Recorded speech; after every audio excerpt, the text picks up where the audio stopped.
মোৰ প্ৰথমগৰাকী পত্নী বিয়াৰ পিছত যেতিয়া মোক এৰি অন্য এজন ল'ৰাৰ সৈতে প্ৰেম আৰম্ভ কৰিলে আৰু শেষত পলাই গ'ল, মই তাইক মাত্ৰ দুটা প্ৰশ্ন কৰিছিলোঁ।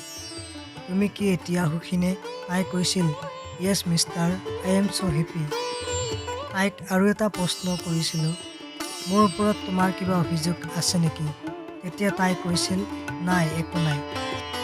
মই মিচিকিয়াই হাঁহি মাৰি কৈছিলোঁ, "অভিযোগ নিশ্চয় আছে, নহ'লে তুমি মোক এৰি নোযোৱা।" তেতিয়া তাই কৈছিল, "তুমি দেখিবলৈ মুঠেও স্মাৰ্ট নহয়, কথাৰ ধৰণ ভাল নালাগে, একেবাৰে গাঁৱলীয়া। মোৰ এতিয়াৰ তেখেতক চাবা, তুমি তেওঁৰ ভৰি ধোৱা পানীৰো যোগ্য নহয়।" তাইৰ সৈতে সকলো সংযোগ শেষ হৈছিল। 7 বছৰ পাৰ হৈ গৈছিল। ময়ো পুনৰ বিবাহ কৰাইছিলোঁ। এবাৰ আমি এখন বিয়াৰ অনুষ্ঠানত যাবলগীয়া হ'ল। মই বুজিছিলোঁ যে মোৰ প্ৰথমগৰাকী পত্নীও তালৈ আহিব, কিন্তু তাইক দেখা পাই মই অবাক হোৱা নাছিলোঁ। অবাক হৈছিলোঁ তাইৰ কাষত অন্য এক পুৰুষক দেখি। ইফাল-সিফাল কৰোঁতে অকলশৰীয়াকৈ তাইক সুধিলোঁ, "কি হ'ল, স্মাৰ্ট ল'ৰাটোৱে এৰিলে নেকি?" তাই ক'লে, "নাই, তাৰ সৈতে মোৰ ডিভ'ৰ্চ হৈছে।" "কিন্তু তোমাৰ এইজন স্বামী দেখোন দেখিবলৈ মোতকৈও আনস্মাৰ্ট। সংসাৰ কৰিছা কিদৰে?"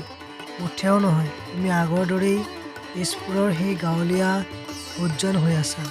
মই তাইক ক'লোঁ, "শেষবাৰৰ দৰে আজিও দুটা প্ৰশ্ন কৰিম। এটা মোৰ পত্নীক আৰু আনটো তোমাক।" মোৰ পৰা কিছু নিলগত বহি থকা মোৰ পত্নী কবিতাক চকুৰ ইংগিতেৰে মোৰ কাষলৈ মাতিলোঁ। তাইক কাষত আহি পোৱাৰ পিছত তাইক সুধিলোঁ, "কবিতা, তুমি কি মোৰ সৈতে সুখীনে?" কবিতাই মোৰ কান্ধত মূৰটো ৰাখি ক'লে, "মই তোমাৰ লগত আটাইতকৈ সুখী।"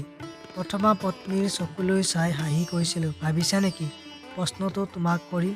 "না, নকৰোঁ, থাকক। মাত্ৰ মোৰ ফোনৰ ৱালপেপাৰখন তোমাক দেখুৱাম বুলিয়েই এই বিয়াখনলৈ আহিছিলোঁ।"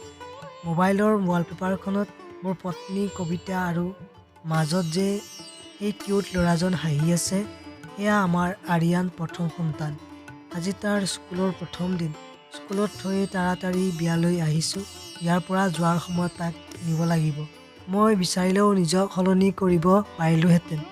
স্মাৰ্ট হোৱাৰ বাবে বছৰ বছৰ ধৰি সাধনা কৰাৰ প্ৰয়োজন নাই। কিন্তু কি জানা, স্মাৰ্ট আৰু সুদৰ্শনতাই আমাক সুখ, শান্তি, কিবা ভালপোৱা এইবোৰ দিব নোৱাৰে।